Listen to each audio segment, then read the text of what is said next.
Yamaraj, the superintendent of death, is punishing me by not allowing me to be attracted by this movement.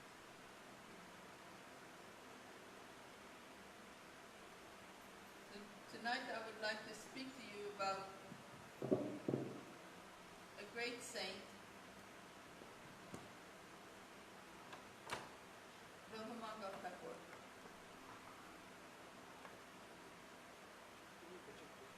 No, I don't need it. Brahmananda Thakur appeared a couple hundred years before Lord Chaitanya. And when Lord Chaitanya traveled through South India, he stopped by a river there was a river, the Krishnaveni river, and there he saw some brahmanas were chanting some prayers, some glorification of Krishna. Some had tears rolling down their cheek. It was 112 verses, and they chanted those every day. And in spite of chanting them every day, still they would be emotionally displaying tears, although they sang them every day. He sat there for a while and he listened, and he asked that they be copied because he wanted to take them back to his devotees in Puri when he got back there. There's basically two books that Lord Chaitanya carried with him. Brahma Samhita, which is a Tattva Grantha, and Krishna Karnamrita, which is the book, the collection of verses from Bilvamangal Thakur, which is a Bhajan Tattva. In order to progress, Lord Chaitanya always was showing examples, so in order to progress, we should have both the strong foundation of Tattva, but we should also have some Bhajan, we should also have some Ras. So these verses of Bilvamangal Thakur are full of nectar. So the reason why I want to speak about this is because he's someone who he was an ordinary man, and in his one lifetime he made major transformation from a desire or attraction to Kam to Krishna prema completely. And this is the situation that we are in, most of us. We want to change from Kam to prema in our relationship, in our feelings in this world, so we can progress in this life attaining Krishna prema. When we're progressing like this, we need to make major changes. Changes are good. So I started with this Paramakaruna so that we can just keep focus on the fact that Lord Chaitanya is most merciful, no matter where we stand today. Any changes that are made in our spiritual life, He will look at favorably. Oh, what happened? Can everyone come a little closer? I feel like I'm alone over here.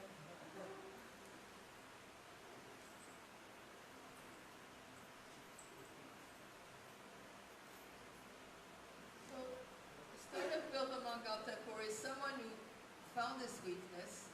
He found a wall. He had a call, a wake-up call, and then he took some direct action.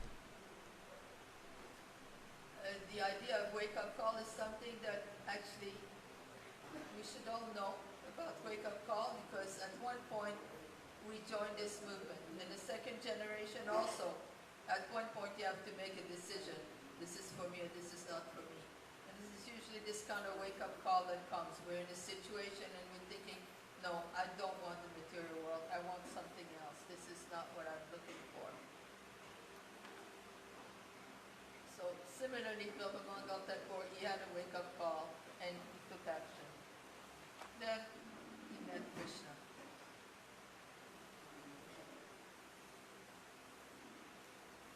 Lord Chaitanya, Krishna's Kaviraj says about his writing, there's no comparison to the Krishna Karnamrita within the three worlds.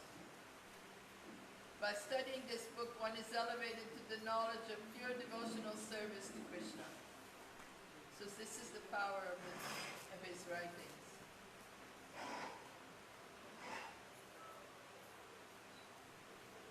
So Story starts, everyone in his village knows him as Silanath Mishra. They don't know him as Bilvamangal Thakur. and he's very learned Pandit. He's a teacher to many. He's expert at writing shlokas, writing verses of poetry, glorifying Krishna. And he's famous as a Pandit. And every morning he goes on the bank of the river, he sits on a kusha mat, and he recites prayers of glorification facing east. He's on the western bank of the river. And on the eastern bank of the river, as he's chanting these prayers of glorification for Krishna, he sees a beautiful lady there. He doesn't know really how beautiful she is, but he's intrigued because he sees her every day. So he's asking one of his servants, please go find out who this is. The servant comes back and he says, actually, this is the most beautiful woman in all the three worlds. She's an entertainer. She plays the veena and she entertains men, and they provide her with lots and lots of money. She lives in very opulent setting. She's an entertainer for the rich. But a woman who entertains men, plays music for them and gives them nice things to eat and sings nicely for them. She also does other things for them. And nowadays we would call her prostitute, but a high-class prostitute. So then he's intrigued and he decides, I want to meet her. So he takes a boat, goes across the river, and he meets her. And at first, he just goes, sometimes he goes to see her, and he's still living with his family. He has a wonderful wife, he lives with his father, beautiful extended family, perfect setting, many students, everything is nice. But gradually, he spends more and more time there to the point where then he just visits home, and that also at one point he stops, and he's just always at Chintamani's place and never home.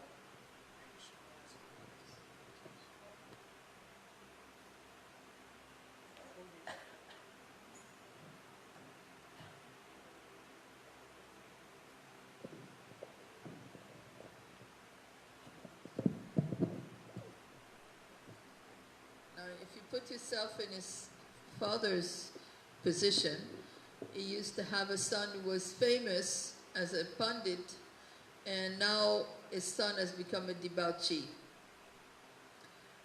And so he's very disturbed to the point that he becomes sick and he dies.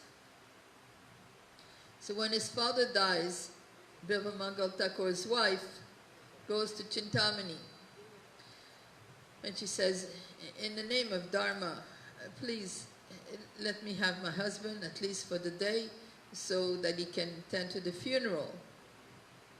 So he goes and he does his duty at the funeral, and as soon as he's finished, the moment he's finished, he just goes. So the wife is thinking,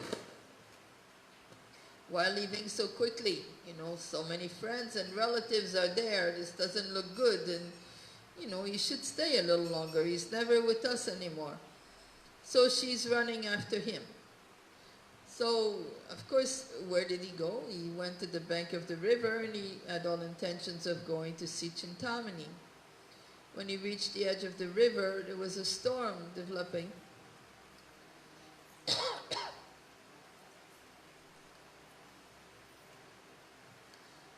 There were waves this high, and it was dark, and it was lightning and thunder and pouring rain.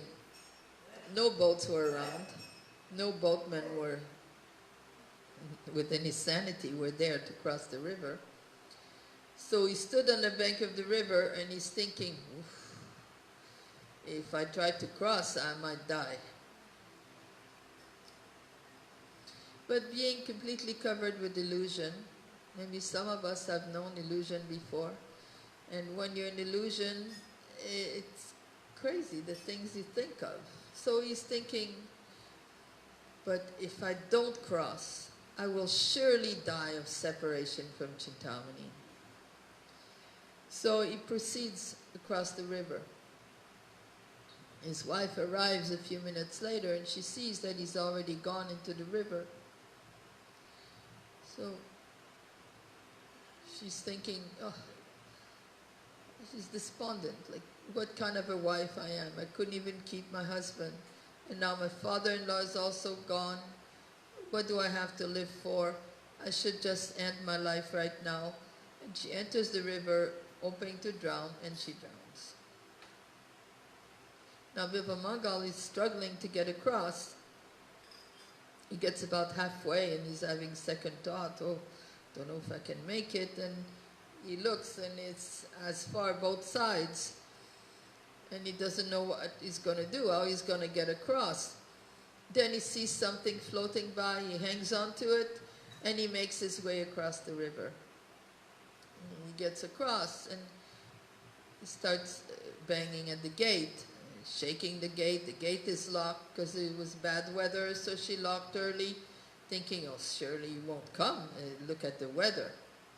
So she had locked the gate. He's shaking, nobody can hear. There's thunder and lightning and pouring rain, so they can't hear anything. So he's thinking, okay, well, I will climb the wall. Now, Bilvamangal Thakur is a scholar.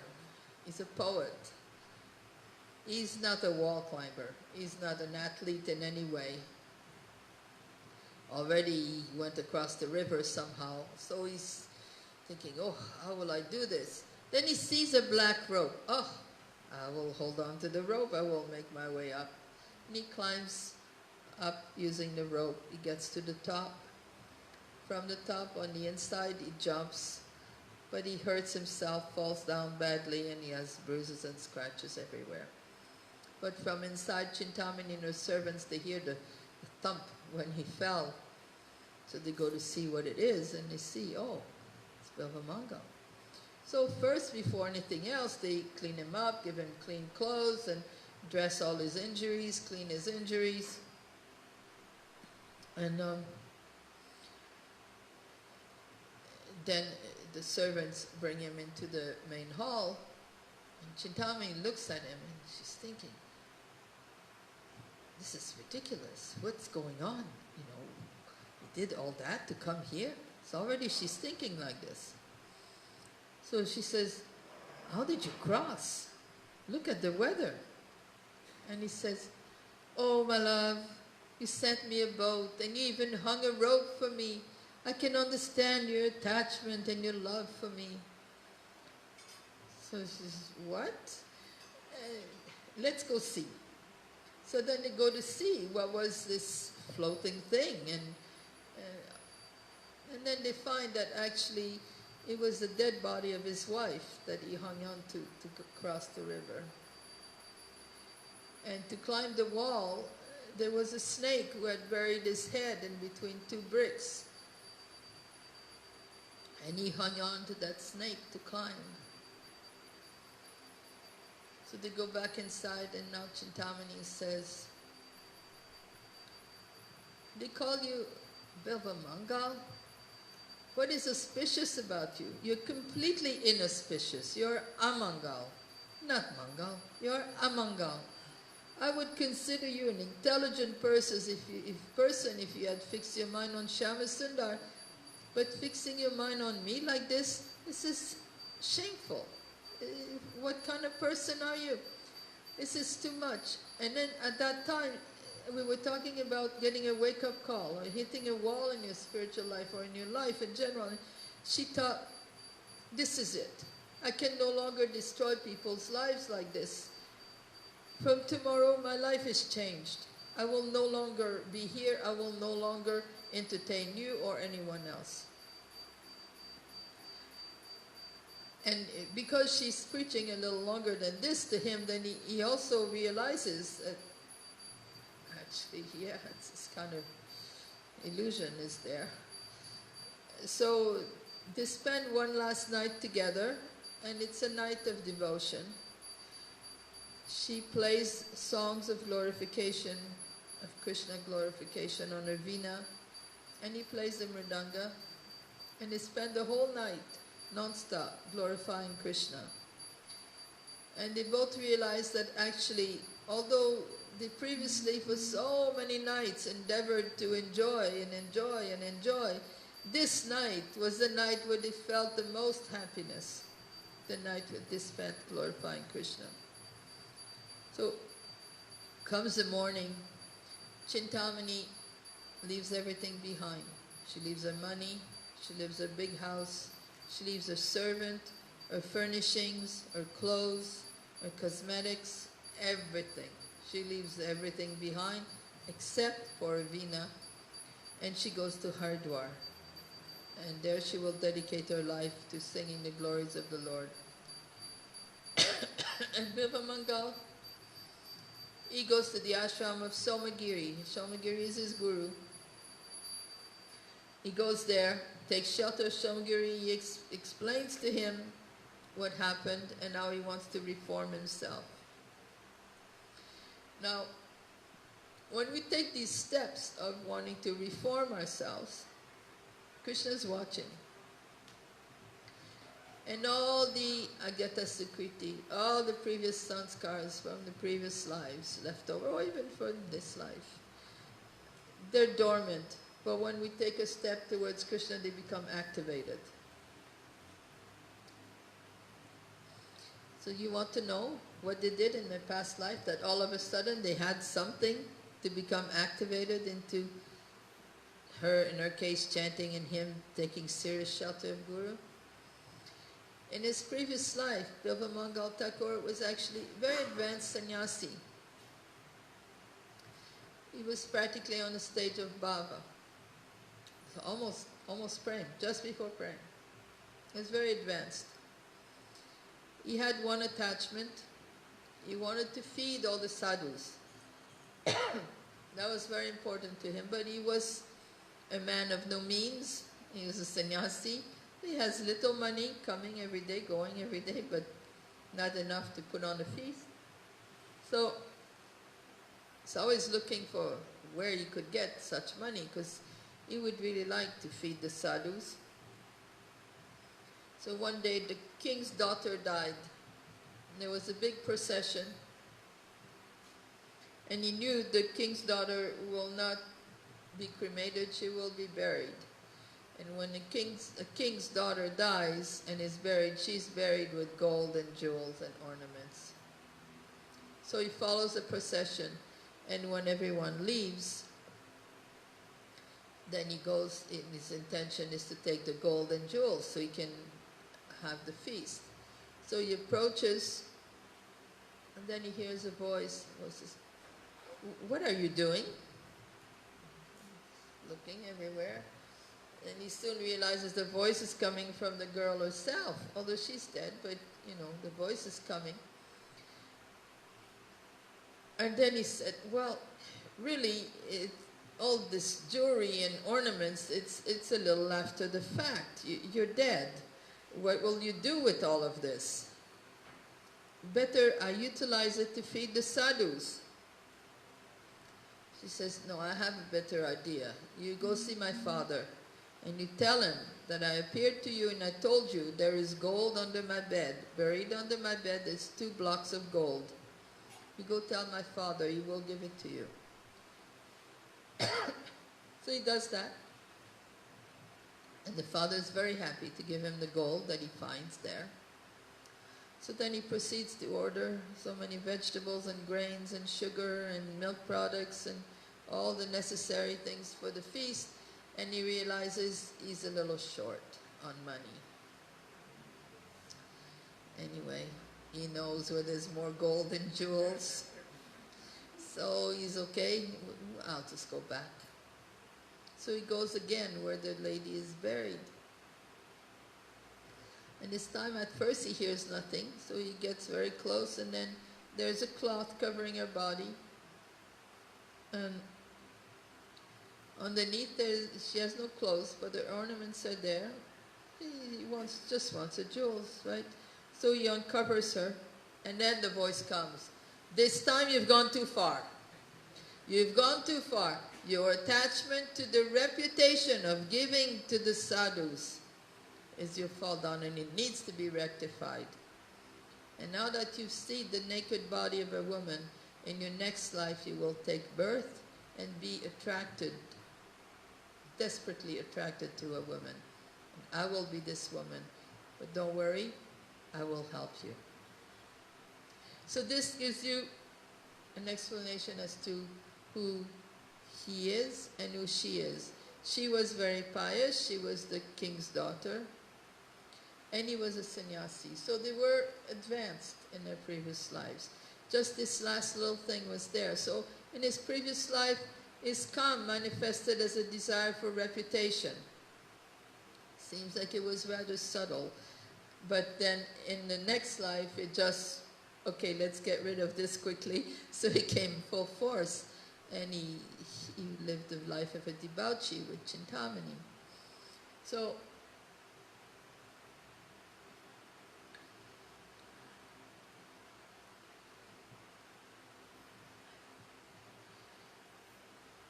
we can see from this the importance of different sanskars. But we accumulate these different things every day, or most days for most of us. We attend our tik, we chant some japa, we distribute prasadam, any of these things. We may not feel like we have a result right away, but the result is there, it's accumulating, it's dormant. Any progress made in spiritual life is never lost. So it comes back. When you need it, it comes back. So he's at the ashram of Shomagiri, and there he's doing very well. He's received Gayatri, and he's chanting Gayatri, and he's chanting prayers, and he's becoming very, very deep in his spiritual life. And not a trace, not an apparent trace left of his debauchee lifestyle. So his family hears that he's there, the rest of the family. So they come, oh, why don't you come home? Now he's fixed, he's good. He's not bad anymore. Please come home. And he says, no, this is where I'm staying. Then after they leave, he begs his guru, Gurudev, I know my family will come again, and they will come again, and they will come again. I beg of you permission to go to Vrindavan. The Guru grants him permission to go to Vrindavan. So very blissfully, really only thinking about, I will get to Vrindavan and I will just chant the glories of the Lord in the place of his Leela. And he's really blissful about it. And he's walking, he's going to Vrindavan. And he walks, he gets close to Mathura. Sometimes desires come unexpectedly. Even if we're doing well in our spiritual life, sometimes a desire will come like a test, like a punch in the face, and we have to deal with this desire. So he was there and he saw a beautiful lady fetching water from a well, and he was reminded of his enjoyment with Chintamani. Since he was looking at her, she noticed him. There's a sadhu, matted hair, torn cloth,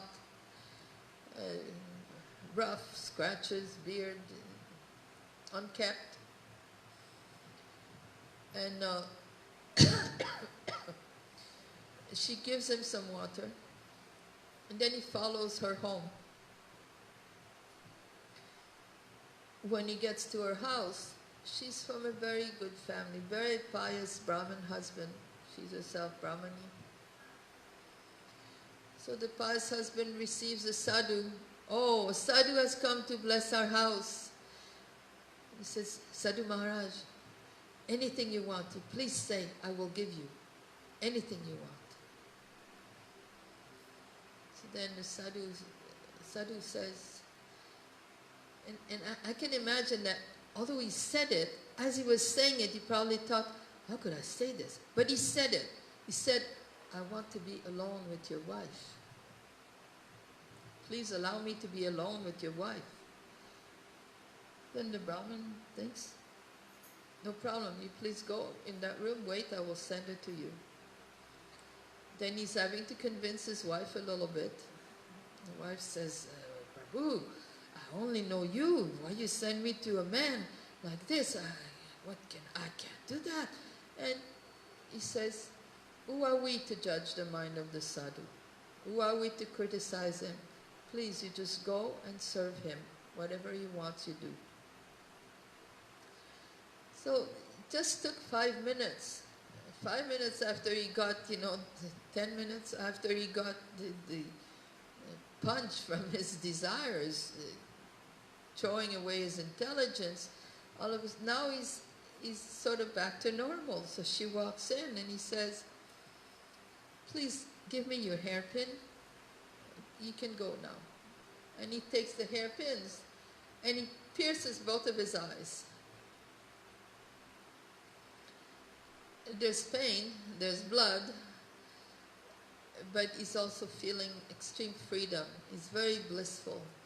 I've been freed from these eyes who were not showing me God, but stopping me from seeing God. Then the Brahmin, such kindness we don't see anymore. Such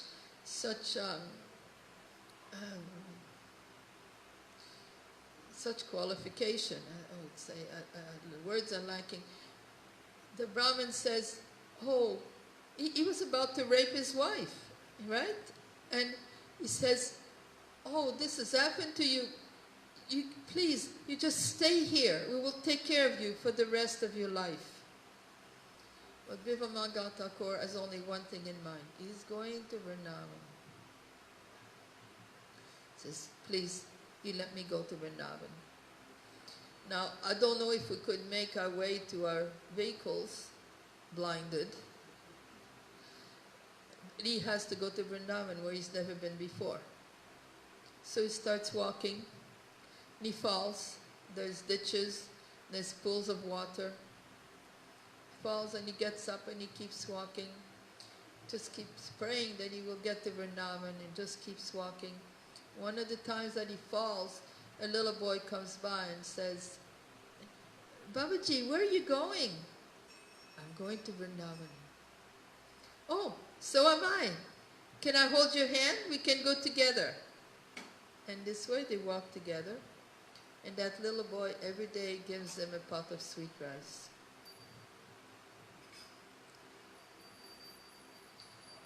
He has an idea who that little boy is at some point.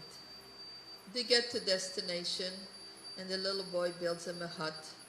And he continues to bring him every day a pot of sweet rice. I want you to imagine this, like he's in Vrindavan, but most of you have been to Vrindavan? There's no guest houses. There's no temples of the 6 Goswamis. It's 200 years before that. There's no Loy Bazaar. All there is Vrindavan, just forest of Tulsis.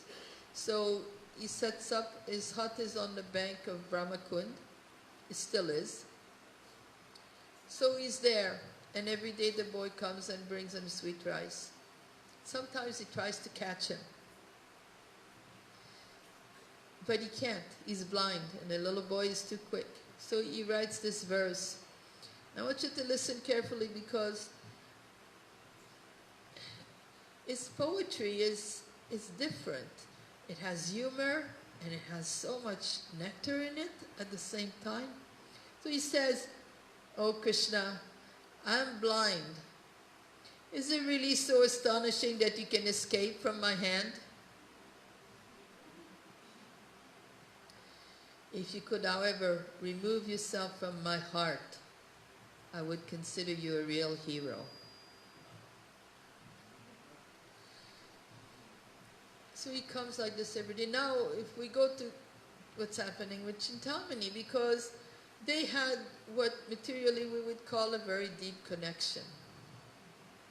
Actually, it was more than that, because they were from previous life and all that. So, when he pierced his eyes, she's sitting in Hardwar, and all of a sudden, 7 strings of a veena pop, all at once. So she's thinking, no, this is very bad omen. I think maybe Baba Mangal has died. So she's inquiring, has anyone seen him? do you know where he is? And some people have been to Vrindavan, some people say, you know, it sounds like this one Baba in Vrindavan, he just sings all the time. They say that he sees Krishna. So she's thinking, because people have described him, oh, maybe it's him, but it's bothering her. She needs to see for sure. So she goes to Vrindavan. She goes there and she hears him singing, and she sees him, recognizes him, and she sees that he's blind. So she calls out to him as she's approaching. She's feeling guilty.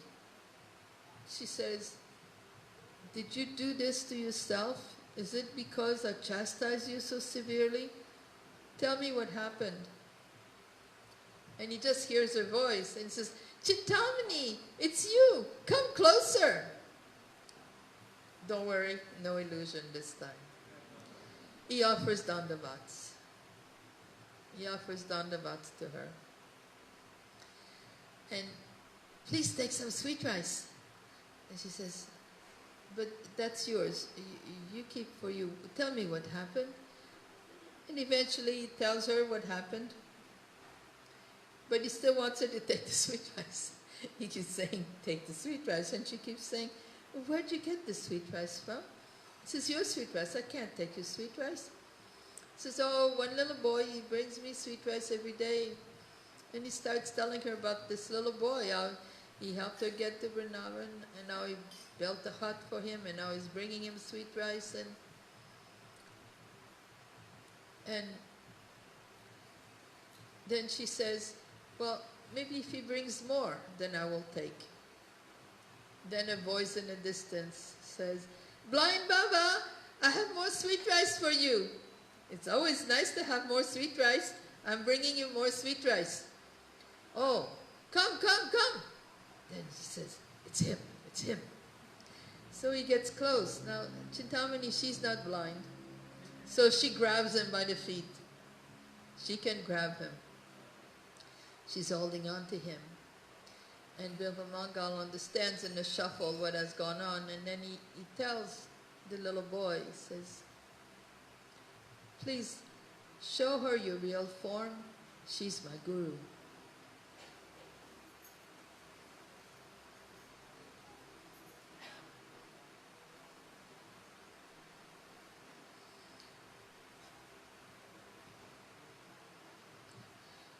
So he manifests his form as Radha Shyam. Radha and Shyama Sundar. Right before her eyes, she sees him in his real form.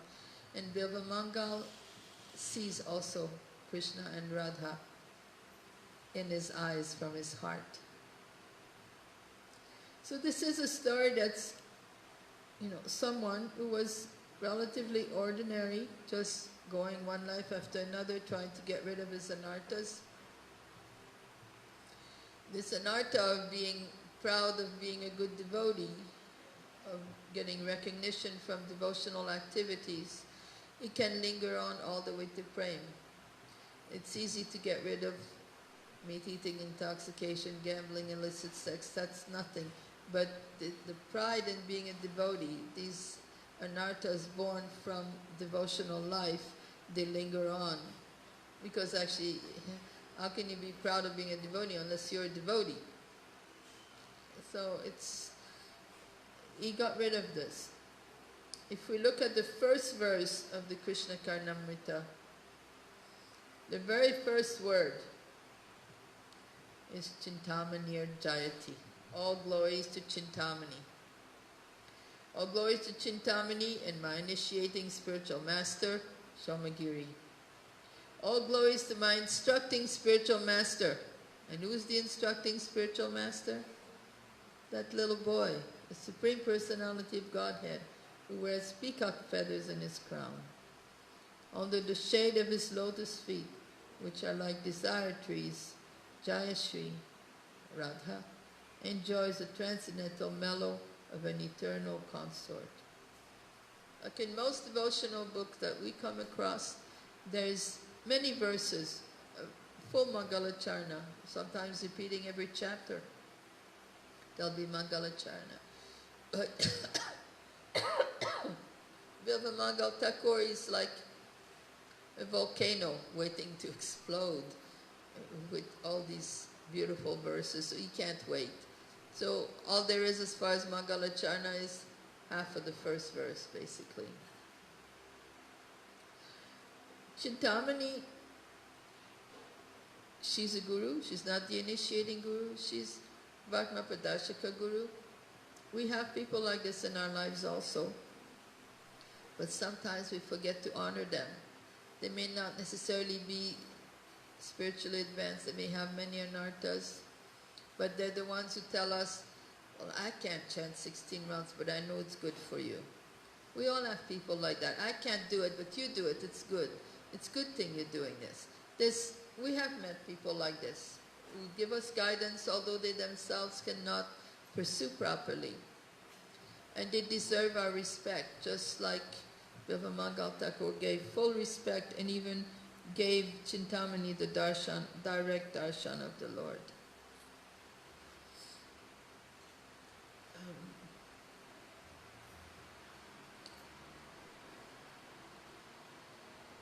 This I said. It's a miraculous transformation of kama to prem. If you look at the root meaning of kama and prem, ka and prem, you get the same thing. It's a desire to attain pleasure. But in the case of kama, it's a desire to attain personal pleasure. Whereas prem is the desire for Krishna to attain pleasure. Similar, desire to attain pleasure. To have desires is very natural. Desires will always be coming, like waves, vritti. They come like waves and they overcome us. But if we catch them, like there's basically 4 places they can go. When desires come, they can attack your gross material body, as they did when you saw the beautiful girl at the well. So they can attack the gross material body. Or they can go in your mind, and then you want to enjoy through the mind. Maybe you'll watch a movie and see someone enjoying. This way you're enjoying through your mind. Or even Facebook. You watch a news feed, you can have stories of so many people's lives, and you find yourself enjoying through them, enjoying their lives. Oh, look, they're having a good time. Oh, my daughter's in Morocco. Oh, it looks beautiful. Yes. You know, it just can go on and on. And it can also attack the false ego. When it goes to the false ego, it manifests in desire for fame and prestige. So we can take these desires when they manifest. We can't stop them. You can't stop it. You can't stop the desire. It's like energy. You can, all you can do is engage it. You can direct it. You can direct it away from the gross senses into the mind, or away from the mind into the false ego, or you take the energy and you direct it directly in something directly for Krishna, 100% for Krishna. And let something, it doesn't mean you have to stop work, but something that can consume you. Please allow me to use your example. Marichi for many years has been doing the safari for his Guru Maharaj. I have no doubt that for many, many, many nights, through the night, through the morning, through the day, as he's working, as he's sleeping, as he's eating, all he's thinking is the safari. Where are we going to go? How are we going to arrange it? What about this? What about that? Who will come? Will Maharaj be able to come? Is there a facility? What about this? What about, how can I get more people? And in this way, it consumes him. This is a way, this is an idea of a project. You do something that is 100% for Krishna, not for yourself. As if we just follow the path of doing some karma bhakti, like I work, I give 5% to the temple, I'm so good. You know. No, this is good, it's good. It's not bad. But that's a slow process. Do something that is exclusively for Krishna. And become absorbed in kirtan. In the case of Bilva Mangal Thakur, there's different kinds of kirtan, Nam Guna Rup Lila Kirtan. So he was absorbed in Lila Kirtan, describing the pastimes of the Lord and its qualities, Guna Rup Lila, all three. And he chanted his name also. So he was engaged in all of them. In our fallen neophyte state, what Srila Prabhupada is encouraging us to do is to be absorbed in chanting the holy name. Srila Prabhupada has asked us to chant the holy name. He actually didn't ask for 16 rounds. He asked us to chant 24 hours a day. 16 rounds is the beginning. That's the bare minimum. But unless we're chanting, then how can we call what we're doing devotional service? We should be chanting 24 hours a day. I was describing a recipe to the devotees, I think in Penang. I'm repeating the same seminar everywhere, but I think it was in Penang. Where at first, like in Grihastha life, it may be a little bit of a challenge to even maintain 16 rounds at times. See, that's an illusion, but it consumes us. So the way Prabhupada did it, he chanted 4 rounds before breakfast, 4 rounds before lunch, 4 rounds before dinner, 4 rounds before bed. Okay, so that's 16 rounds. And then 1 extra, just for Krishna, why not? But then when we get a bit older, there's some older people in the audience here, then we don't have as many business entanglements. So then we can do 16 in one shot in the morning. Then we can do another 4 before breakfast, another 4 before lunch, another 4 before dinner, another 4 before we go to bed, isn't it?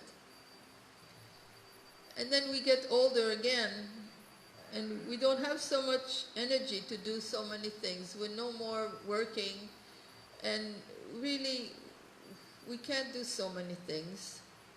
So then why not do 16 when we wake up, 16 before breakfast, 16 before lunch, 16 before dinner, 16 before bed. And in this way we keep increasing. And for those who are young and in Grihastha life, then you bring Krishna with you wherever you are. You chant His name. You sing His name. This is the process. This is what we hear. Actually, this is also from Bilva Mangal Thakur. This verse, it's in Srimad Bhagavatam, 10th canto. I forget the number. The last line is Govinda Damodara Madhaveti, Govinda Damodara Madhaveti. And this verse, he actually composed 71 verses. And it shows how people in different situations in life, whether it be something very dramatic, like Draupadi getting her sari taken away and having tried everything, trying to appeal to her husband, appealing to grandfather Bhishma. She tried everything, and finally she put her hands up and she called out to Krishna. So her situation was very precarious. And she called out, Govinda Damodara Madhaveti, Govinda Damodara Madhaveti. But then if you read further the verses, it even describes like someone goes to milk the cows. And they just set up the bucket and they start milking the cows. And then what?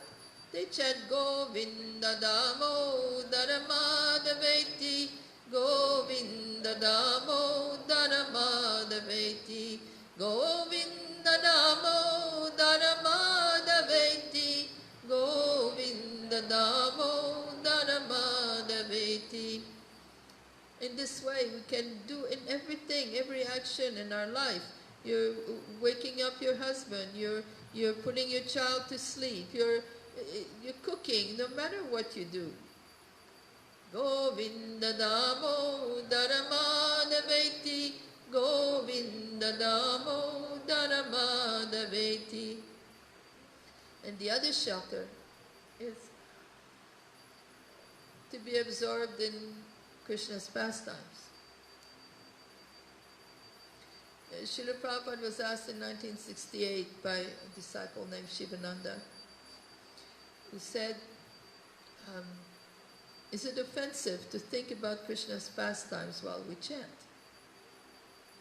Srila Prabhupada's answer was that it's not offensive. Actually, you should know that it is required. But how will we think about Krishna's pastimes if we don't know anything about Krishna? What will come to our mind? It's not like you're supposed to read while you chant. That's not the idea. You're supposed to know enough about Krishna's pastimes that they will manifest in your chanting. They will come to mind when you're chanting. I'm going to do just a short exercise with you. If I say Amma, yes, what do you see? You see your mom, right? Does she have qualities? Does she look a certain way? Yes. And she's probably doing something in your mind's eye. And you can even feel her love. Everything is there, just in those two syllables. Now if I say Krishna, do you get all that also? Like his beauty and his qualities and his feelings? Most of us don't quite get that. Amma works better. So that means that there's a flaw. There's something missing in our relationship with Krishna. We need to build it deeper. We need to increase our relation. The relationship is there, but we are oblivious to it. We keep ourselves covered. We don't allow it to enter our heart. Satyanandan Maharaj was telling me a story, a personal story. It happened to him. He was very sick one year. He wasn't that sick, but he had to have a surgery. It wasn't even that serious a surgery, but he developed infection, post-operative infection, and he had gone home, and then he didn't want to go back to the hospital. He had fever and he was fainting and he didn't want to go back. He thought, it'll get better. So much so that actually his servant had to steal his body one of the times he fainted and brought him to the hospital. And then at the hospital they said, well, he has sepsis and it's very serious. We will try our best to save him. And they tried everything. They gave him all the medicines. They kept him in ICU. They were trying to make him. There was no progress to be seen. So at one point, his surgeon came to see him.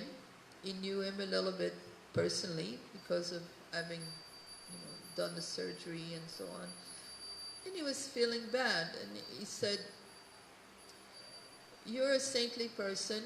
Normally I don't speak like this to my patient, but I feel I have to tell you that tonight we will know if the medicine are finally taking effect. If they don't, you will die. There's 50% chance you will not live through the night. Maybe if you call out to your Krishna, maybe that will help, but there's nothing else we can do. You might die tonight." And he shared with us that actually when he was in that situation, all of a sudden, his mind went blank.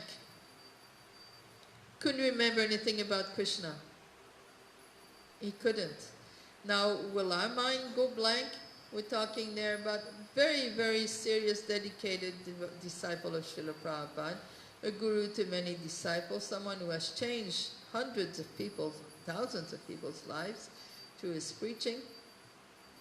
And all of a sudden you couldn't remember anything about Krishna. So what will happen to us? How much do we know about Krishna? Will we also forget about Krishna? So we have to make a determined effort that we hear more about Krishna, that we know more about Him.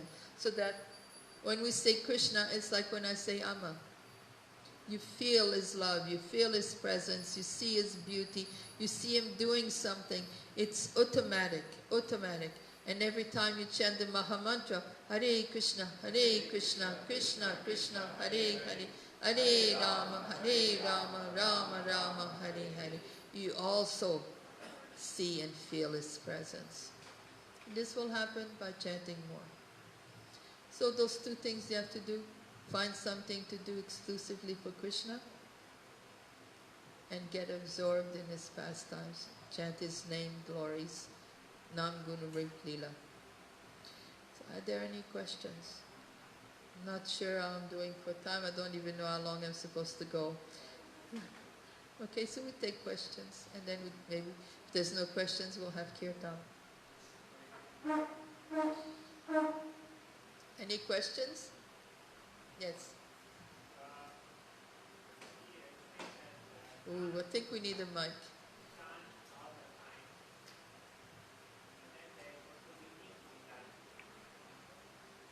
Sorry, I can't hear.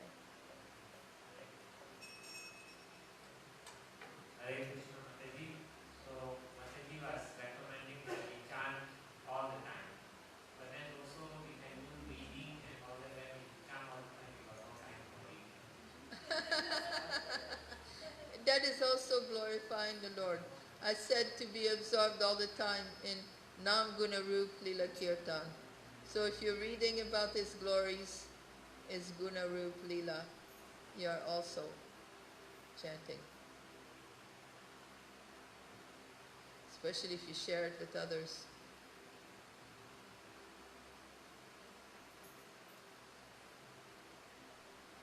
Hare Krishna Mataji, thank you so much for your beautiful prayer. I just want to know that wherever Chaitanya Mahaprabhu is, that's Vrindavan. So is it necessary like Bilva Mangathakur to go all the way to Vrindavan to see Krishna? Say that again?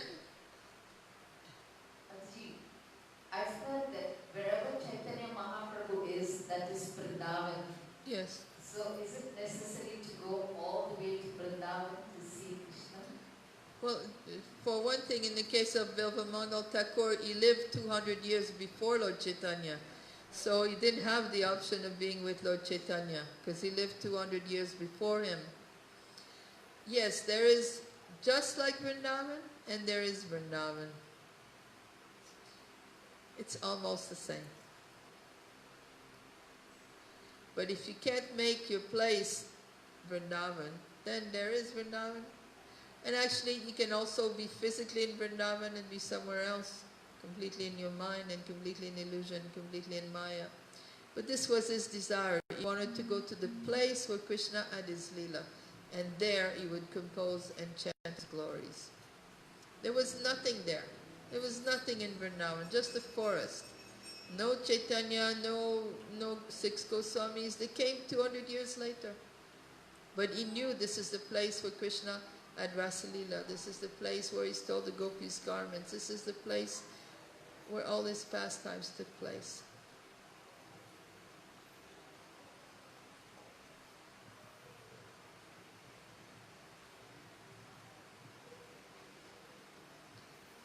Should we chant?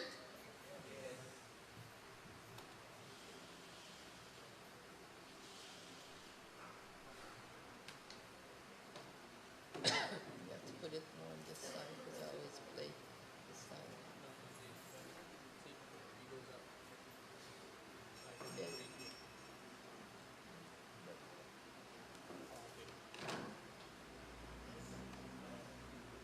How's that? No, I can't sing that loud.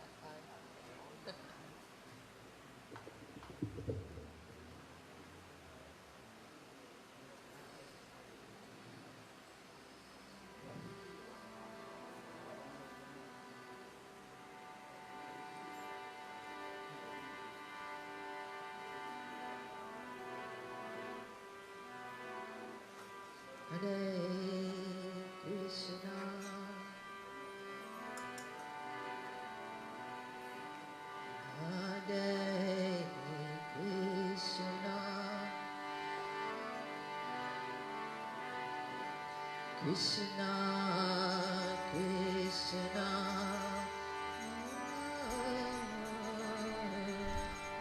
Hare Hare, Hare Rama,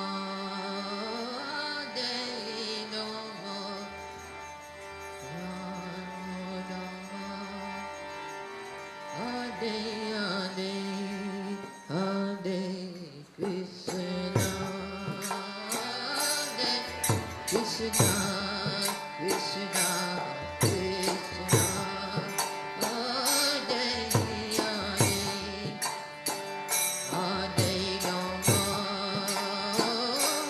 Hare Rama, Rama Rama, Hare Hare, Hare Krishna, Hare Krishna, Krishna, Krishna, Hare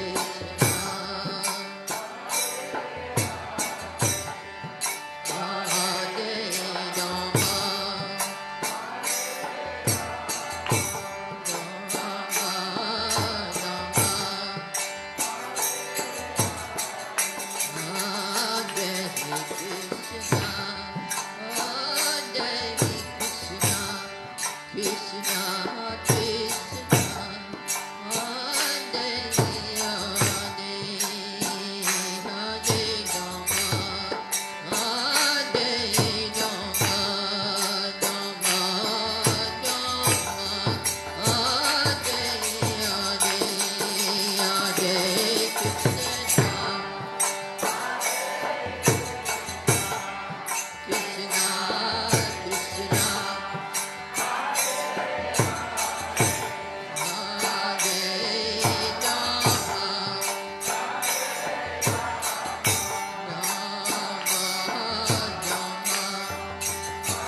Krishna, Krishna, Hare Hare, Hare Rama, Hare Rama, Rama Rama,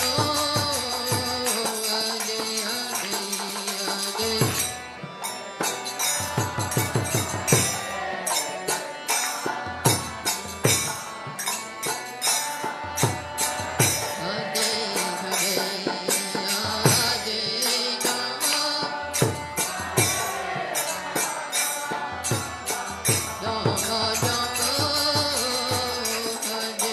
Hare, Hare Hare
Krishna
Krishna, Krishna, Hare Hare, Hare Rama, Hare Rama, Rama Rama, Hare Hare, Hare Krishna.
Prabhupada ki jai, Go Premanande, Hari Hari Go, Harinam Sankirtan ki jai.